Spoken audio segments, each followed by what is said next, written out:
Live तस्वीरें इस वक्त आप देख रहे हैं सीएमओ की।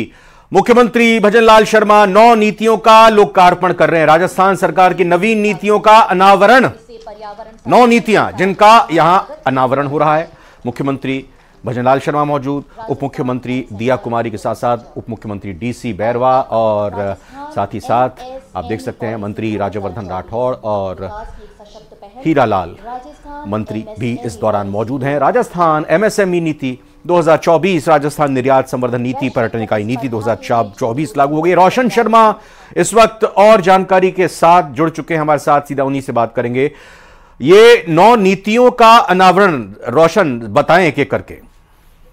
जी बिल्कुल, कहा जा सकता है कि राजस्थान में जो पर्यटन को बढ़ावा देने के लिए, विकसित राजस्थान बनाने के लिए कहा जा सकता है कि कई जो आज नीतियां हैं वो लॉन्च की गई है। मुख्यमंत्री भजनलाल शर्मा ने इस वक्त सीएमओ के अंदर कुल मिलाकर 9 नीतियां लॉन्च की है। ये कहा जा सकता है कि राज्य सरकार का बड़ा कदम है। राइजिंग राजस्थान इन्वेस्टमेंट जो ग्लोबल समिट है, उससे पहले जो राज्य सरकार की जो पॉलिसियां थी उनके अंदर बड़ा जो परिवर्तन किया गया है, चाहे सैंडस्टोन नीति हो, माइनिंग नीति हो, ये इसके अलावा कुल मिलाकर कहा जा सकता है कि जो पर्यटन नीति है, निर्यात संवर्धन नीति है, तो कुल मिलाकर इस तरीके की जो 9 नीतियां हैं उनकी आज लॉन्चिंग की गई है, जिससे सीधा सा उद्देश्य है कि जो तमाम इन्वेस्टर्स हैं, राज्य सरकार के साथ जो स्टेक होल्डर्स जो जुड़े हुए हैं, उनकी पॉलिसियों का सरलीकरण करना और साथ ही साथ में सरकार और इन्वेस्टर्स के बीच में एक अच्छा जो तालमेल है वो स्थापित हो। इस उद्देश्य के साथ ये जो पॉलिसियां लागू की गई है,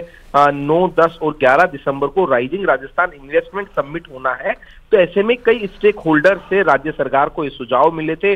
उन सुझावों के ऊपर विचार विमर्श करने के बाद में कहा जा सकता है कि इस ग्लोबल इन्वेस्टमेंट समिट से पहले मुख्यमंत्री भजनलाल शर्मा ने एक बड़ा कदम उठाया है, जिसके अंदर कहा जा सकता है कि अगर पर्यटन इकाई नीति की बात की जाए तो इसमें इको टूरिज्म को बढ़ावा देने के लिए फिल्म सिटी, हेरिटेज जो रेस्टोरेंट है, होटल हाउसिंग है और साथ ही साथ में निजी निवेश को कुल मिलाकर कहा जा सकता है कि बढ़ावा देने के लिए इस पर्यटन नीति में कई जो है नियमों में सरलीकरण किया गया है।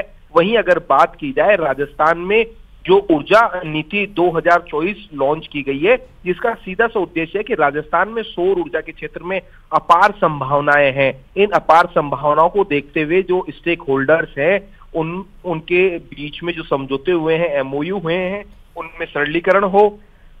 साथ ही साथ में जो पवन ऊर्जा है, ग्रीन हाइड्रोजन जो कहा जा सकता है कि इसके क्षेत्र में राजस्थान काम कर रहा है। वेस्ट टू एनर्जी जो परियोजना है, इसको लेकर भी इस नीति के अंदर बड़े बदलाव कहा जा सकता है कि किए गए हैं। और आज से ही मुख्यमंत्री भजनलाल शर्मा ने कहा है कि ये जो नीतियां हैं वो लागू हो गई है। अब ऐसे में ये देखना होगा कि राजस्थान में जिस तरीके से कहा जा सकता है कि अब तक के इतिहास में जो एमओयू हुए हैं, जो करार हुए हैं, वो धरातल के ऊपर आएंगे। जब अभी हम मंत्री जोगाराम पटेल से बात कर रहे थे, उन्होंने कहा है कि ये जो 9 नीतियां कहा जा सकता है कि राजस्थान के एक इतिहास के अंदर कहा जा सकता है कि माइल जो स्टोन है वो साबित हो। बिल्कुल, और जिस तरीके से आपने इन 9 नीतियों के बारे में विस्तार से रोशन जानकारी दी, जिनको समर्पित किया गया है, जिनको जारी किया गया है, ये 9 नीतियां राजस्थान के लगभग हर वर्ग को साध रही हैं, हर वर्ग को इससे लाभ मिलेगा। जी बिल्कुल, देखिए बिल्कुल ठीक आपने कहा कि इसके अंदर जो आईटी से जुड़े हुए जो स्टूडेंट्स हैं या जो कहा जा सकता है कि युवा हैं, उनके लिए भी इसके अंदर खास ध्यान रखा गया है। जिस तरीके से AVGC एंड XR नीति 2024 लॉन्च की गई है, उसका सीधा सा उद्देश्य है कि जो एनिमेशन हो, गेमिंग के क्षेत्र में या कुल मिलाकर कहा जा सकता है कि वीडियो एडिटिंग है, तमाम जो आईटी से जो जुड़े हुए कहा जा सकता है कि युवा हैं, उनको सीधा इससे जोड़ने के लिए है। साथ नजर रखें आप। बहुत बहुत धन्यवाद विस्तार से जानकारी देने के लिए। आइए अगली खबर का रुख करते हैं। सिरोही से यह बड़ी खबर, जहां पर सफाई भर्ती निरस्त करने की मांग की जा रही है। आयुक्त को देरी से चार्ज मिलने से प्रमाण पत्र अटके हुए हैं। चार्ज में देरी से अनुभव प्रमाण पत्र नहीं बन पाए हैं। लॉटरी के जरिए सफाई कर्मियों की भर्ती होनी है और 7 दिसंबर को सफाई कर्मियों की भर्ती होगी। अनुभव प्रमाण पत्र नहीं होने से वंचित रह जाएंगे अब ये लोग। भर्ती निरस्त नहीं करने तक इनका प्रदर्शन, इनका कहना है कि जारी रहेगा। ये प्रदर्शन नहीं रोकेंगे, लगातार जारी रखेंगे। 7 दिसंबर को राजस्थान के सभी नगर निकाय में लॉटरी प्रक्रिया से की जाने वाली सफाई भर्ती को जयपुर की तर्ज पर सिरोही में भी निरस्त करने की मांग को लेकर वाल्मीकि समाज ने नगर परिषद में जमकर विरोध प्रदर्शन किया। तस्वीरें इस वक्त आपके सामने आ रही हैं, कैसे प्रदर्शन कर रहे हैं। सड़क पर कूड़ा इन सफाई कर्मियों की तरफ से विरोध स्वरूप फैला दिया गया है। वाल्मीकि समाज का कहना है कि आवेदन की अंतिम तिथि के दौरान आयुक्त का चार्ज शाम को दिया गया। ऐसे में सैकड़ों सफाई कर्मियों के अनुभव प्रमाण पत्र नहीं बन पाए।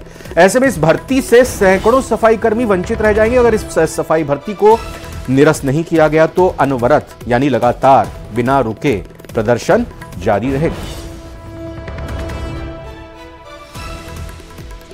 जितने भी ठेके में काम करते थे वो सारे लोग आज से हड़ताल पर बैठ गए। उसका कारण ये कि आयुक्त का चार्ज सिरोही नगर परिषद में पिछले कई समय से खाली पड़ा था। कलेक्टर से बातचीत करने के बाद 20 तारीख को शाम को 6 बजे आयुक्त का चार्ज दिया गया और 20 तारीख सफाई कर्मचारी भर्ती की अंतिम तिथि थी, जिस वजह से अनुभव प्रमाण पत्र सबको लेट मिले। जिस वजह से लोगों ने क्या किया, जो उनके पास पुराना अनुभव प्रमाण पत्र थे वही ई-मित्र पर जाकर अपलोड कर दिए, क्योंकि पिछली भर्ती में संशोधन में अनुभव प्रमाण पत्र को बदलने की प्रक्रिया थी। लेकिन जैसे ही बदलने की प्रक्रिया शुरू हुई तो सरकार ने अनुभव प्रमाण पत्र के पोर्टल को ही बंद कर दिया, जिस वजह से कि सारे लोग 90% से ज़्यादा लोग इस भर्ती से ऐसे ही आउट हो चुके हैं। तो सब लोगों की यही डिमांड है कि अभी 5 तारीख तक संशोधन का टाइम है, तो या तो उस पोर्टल को खोला जाए या फिर जयपुर में अभी इस भर्ती को स्थगित किया गया। तो एक ही भर्ती जब एक राजस्थान में हो रही है तो 2 नियम से कैसे हो रही है? तो या तो इस पोर्टल को चालू किया जाए या फिर जयपुर की तरह सिरोही में भी इस भर्ती को निरस्त की जाए। डूंगरपुर नगर परिषद की बिलड़ी में आवासीय योजना का विरोध शुरू हो गया। बिलड़ी गांव के लोग कांग्रेस विधायक गणेश घोगरा के आवास पर पहुंचकर गुहार लगा रहे हैं। इसके बाद विधायक लोगों के साथ कलेक्ट्रेट पहुंचे, विरोध प्रदर्शन किया। इन लोगों ने कलेक्टर को ज्ञापन सौंपा और जमीन का अधिकार दिलाने की मांग रखी।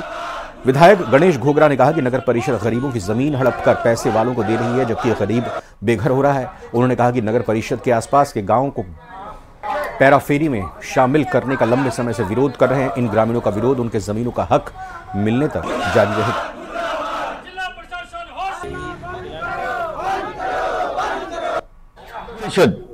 आवासीय मकान बनाने जा रही है, वो उस जमीन पर पहले से ये काबिज लोग हैं। आपने वहां कोई खाली जगह बिना नाम जमीन थोड़ी है। हो सकता है ये आदिवासी हैं, अशिक्षित हैं, लेकिन हक अधिकार तो इनका है। पहले इनको हक अधिकार मिलना चाहिए। ये इनके पूंजीपति करोड़पतियों को, इनके चाहे तो मिलने वालों को ये प्लॉट उनको देंगे, गरीबों को नहीं देंगे। जो लॉटरी कैसे खुलेगी, जो फॉर्म भरेंगे, ये अमीरों को फायदा देना चाहती है भारतीय जनता पार्टी, पर्ची सरकार ऐसा करना चाहती है, लेकिन ऐसा हम करने नहीं देंगे। इनका एड से एड बजा देंगे, भले प्रशासन हो, भले सरकार हो, भले नगर परिषद हो, इन गरीबों को हक उनको दिला के रहेंगे। जयपुर से आ रही है बड़ी खबर। बांग्लादेश में हिंदुओं पर हमले का विरोध किया गया है। आज लगातार दूसरे दिन भी हिंदुओं पर अत्याचार के विरोध में प्रदर्शन किया जा रहा है। सर्व समाज की ओर से बड़ी चौपड़ पर यह प्रदर्शन किया जा रहा है। साधु संत भी आक्रोश प्रदर्शन में शामिल हैं। तो बड़ी खबर आ रही है, तस्वीरें आपके सामने हैं, आप देख सकते हैं। विधायक गोपाल शर्मा भी बीजेपी के इस दौरान यहां पर मौजूद हैं। सिविल लाइन्स से विधायक हैं। बांग्लादेश में हिंदुओं पर हमले का विरोध किया जाए। सेव हिंदूज इन बांग्लादेश, जिन्हें कश्मीर फाइल में आपत्ति लगती थी, इस तरह के प्ले कार्ड्स हाथ में लिए हुए हैं। लिखा है जिन्हें कश्मीर फाइल झूठ लगती थी वो वर्तमान में बांग्लादेश फाइल्स देख सकते हैं। तो कल भी ये प्रदर्शन किया गया था। कल के प्रदर्शन में साधु संत समाज में जब प्रदर्शन हुआ तो और कई लोग शामिल थे और आज भी ये प्रदर्शन किया जा रहा है। महिमा देखें लाइव जुड़ी हुई है हमारे साथ, हमारे संवाददाता स्क्रीन पर हैं, दर्शक उनको देख पा रहे हैं। जी महिमा, आज लगातार दूसरा दिन प्रदर्शन का एक बार जो बंधु हैं, बिल्कुल देखिए बड़ी चौपड़ पर जो है प्रदर्शन किया जा रहा है। विधायक गोपाल शर्मा भी इस प्रदर्शन में शामिल हुए हैं। भाजपा कार्यकर्ता भी यहाँ बड़ी संख्या में हमें नजर आ रहे हैं और वहीं समाज के साधु संतों द्वारा आज जो है विरोध प्रदर्शन किया जा रहा है। मैं आपको बता दूं, बांग्लादेश में हो रहे अत्याचारों को लेकर हिंदुओं पर खास तौर पर उसको लेकर आज ये धरना प्रदर्शन किया गया और राजधानी में सुबह से ही ये धरने प्रदर्शन का दौर जारी है। सुबह सांगानेर में किया गया।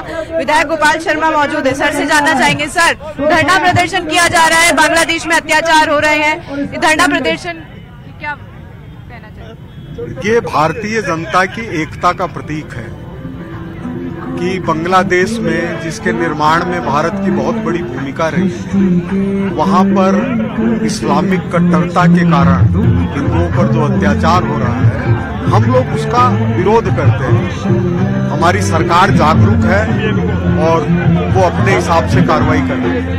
केंद्र सरकार, आपकी सरकार केंद्र में भी है, वहां से क्या उम्मीद की जा रही है? लोग कह रहे हैं नहीं, वो सक्षम है, वो सक्षम है।